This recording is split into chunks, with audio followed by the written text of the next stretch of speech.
Hi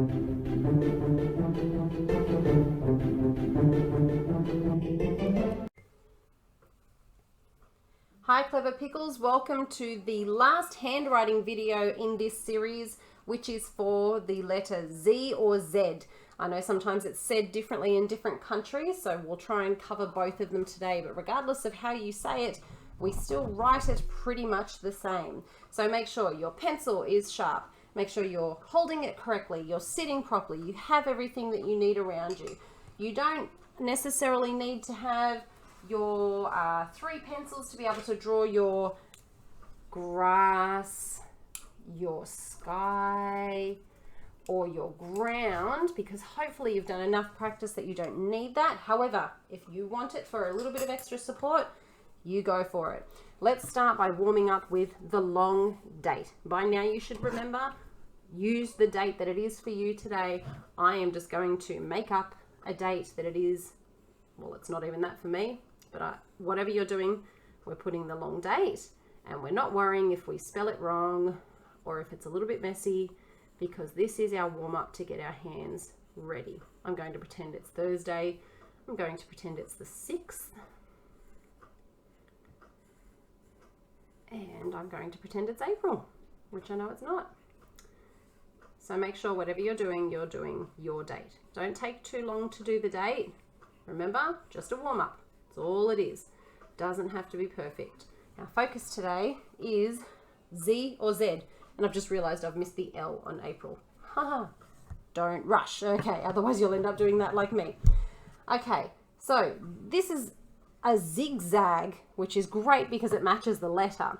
We start at the top dotted line and we come down to the bottom straight line and then across again, like that zigzag pattern. So let's try that. Straight line, come down, and straight line again.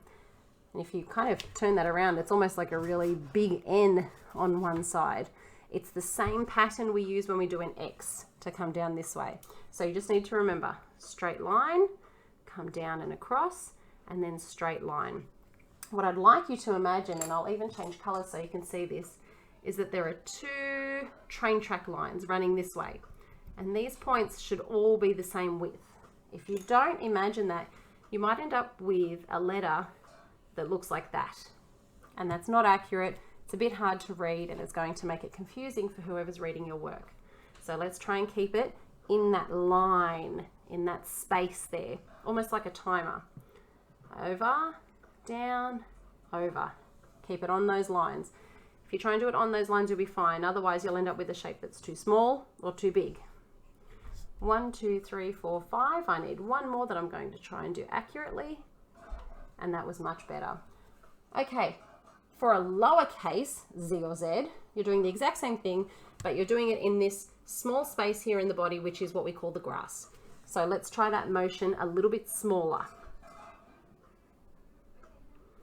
All right, that was not my best one. I can see I came off the line there a little bit.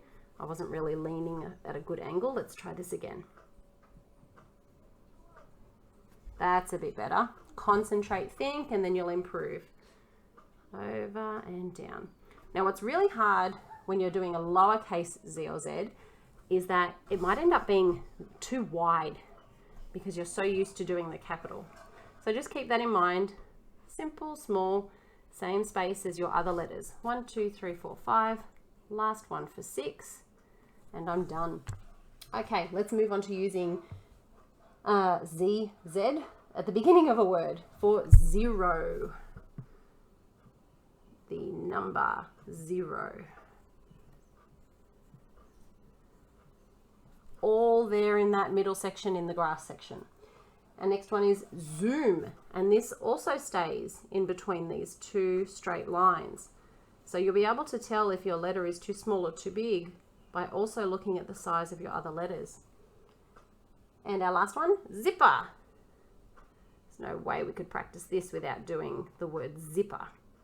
Don't forget to dot your I. Make sure your P's are the same shape and size. Beautiful.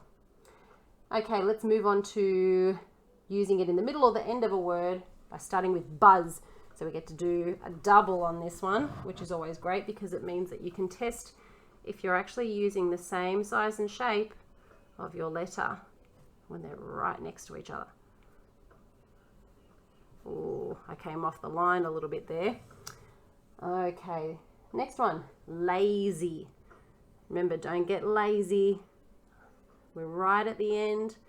Take a breath and still concentrate just as much as you would have at the top. And our next one is size. Size. Make sure you dot your I and check your size. Okay, our last one now. We're going to use the letter Z to just draw some zigzag patterns. So I'm going to start by using a capital Z or Z, depending on where you are and what you say. 1, 2, 3, 4, 5, 6. And now all I'm going to do is grab a bunch of colored pencils. That will do me. And I'm going to make some patterns that go around them. These are the kinds of patterns you might want to use on an Easter egg or a Christmas bauble, or even if you're a bit of an artist and you need some extra designs, you might like to use this for your patterns.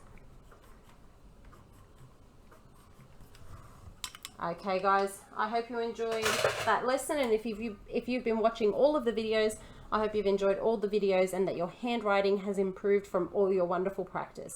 Thanks guys, I'll see you in my other videos. Bye.